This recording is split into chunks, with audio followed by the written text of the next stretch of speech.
Bismillahirrahmanirrahim. Allah berfirman di dalam Al-Quran, fastaqimu ilaihi wastaghfiru. Istiqamahlah kepada Allah dan bertaubatlah, minta ampun kepadanya.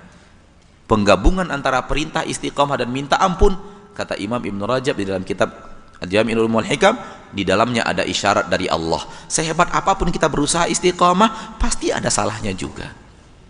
Nggak mungkin orang itu istiqamah benar-benar lurus sampai akhir hayat tanpa ada salah, itu nggak mungkin. Karena kita bukan malaikat. Kita ini manusia, dan manusia gudangnya kesalahan. Famukillun au mukfir, ada yang sedikit salahnya, ada yang terlalu banyak salahnya, ada yang menengah. Namun tak ada manusia tanpa salah, kecuali para nabi dan para rasul. Oleh karena itu, Allah ketika perintahkan istiqamah, perintah setelahnya adalah istighfar. Istiqamah, salah lagi, taubat lagi, minta ampun lagi. Jalan lagi, salah lagi, taubat lagi, minta ampun lagi. Terus begitu. Sampai apa yang Allah katakan di dalam Al-Quran, wala tamutunna illa wa antum muslimun. Istiqamah ini sampai jangan kalian itu wafat kecuali wafat di atas ketaatan kepada Allah, wafat sebagai seorang muslim yang berserah diri kepada Allah. Di dalam ayat yang lain Allah mengatakan wa'bud rabbak hatta ya'tiyakal yaqin. Beribadahlah kepada Rabbmu sampai datang kepadamu yakin.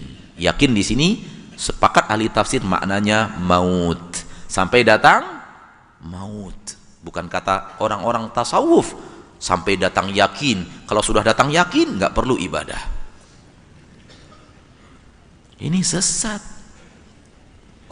Nggak ada orang yang lebih yakin daripada Nabi Muhammad, namun ibadahnya Nabi Muhammad yang paling terdepan, hebat ibadahnya. Ada sahabat yang mengikuti sholat Nabi, sholat malam Nabi. Nabi baca Al-Baqarah sampai selesai, baca An-Nisa sampai selesai, baca Ali Imran sampai selesai, satu rakaat. Kata sahabat itu, rasanya mau ninggalin Nabi sholat sendirian, nggak kuat. Ini orang paling yakin loh di permukaan bumi, begini ibadahnya. Kemudian sahabat itu mengatakan, berdiri aja udah lemes, rasanya mau ninggalkan Nabi. Kemudian Rasulullah ruku, rukunya hampir sama panjang sama berdirinya. Ya Allah, ini dia praktek ayat wa'bud rabbaka hatta ya'tiyakal yaqin, sampai datang yakin, kematian. Bukan yakin yang dikatakan mereka yang ma'rifat itu. Kalau sudah sampai ma'rifat, syariat hilang. Ini batil. Maka kalau seseorang sudah istiqamah di jalan Allah, dia akan mendapat hiburan dari para malaikat.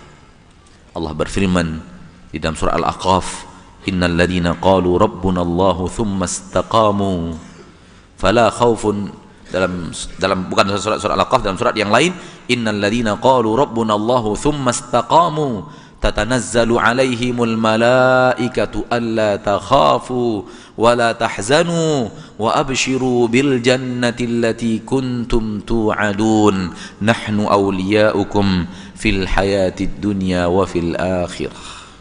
La ilaha illallah. Ini yang kita harapkan. Orang-orang yang mengatakan Rabbnya adalah Allah, ingin patuh dan taat kepada Allah, ingin beribadah kepada Allah, seluruh waktunya, kesempatannya, umurnya, usahanya untuk Allah, kemudian istiqamah, akan turun malaikat mengatakan kepada mereka, alla takhafu wa la tahzanu, jangan lagi kalian takut dan khawatir akan apa yang terjadi di masa yang akan datang, jangan lagi kalian sedih akan apa yang terjadi di masa yang lalu.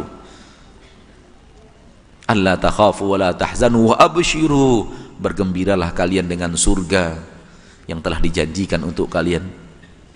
Nahnu awliyaukum, kami ini adalah wali-wali kalian, orang-orang yang akan dekat dengan kalian, fil hayati dunia, di dunia ini, wa fil akhirah, dan di akhirat kelak.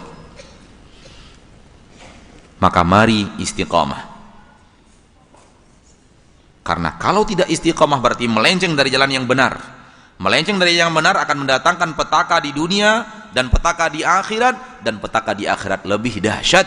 wala adzabul akhirati akbar, adab akhirat jauh lebih berbahaya. Dalam ayat yang lain, amar, lebih pahit di akhirat. Seperti yang kita katakan tadi, semenyesal apapun manusia di permukaan bumi dan menangis karena penyesalannya, tidak akan pernah dia kehabisan air mata dan mengalirkan darah. Namun berbeda di akhirat, orang yang tidak istiqamah dan wafat di atas maksiat, apalagi di atas kufur dan syirik, masuk neraka, itu akan menangis sampai mengeluarkan darah karena habis stok air matanya. Kita dengarkan Ustadz kita Badrus Salam tentang sunnah. Wallahu ta'ala alam.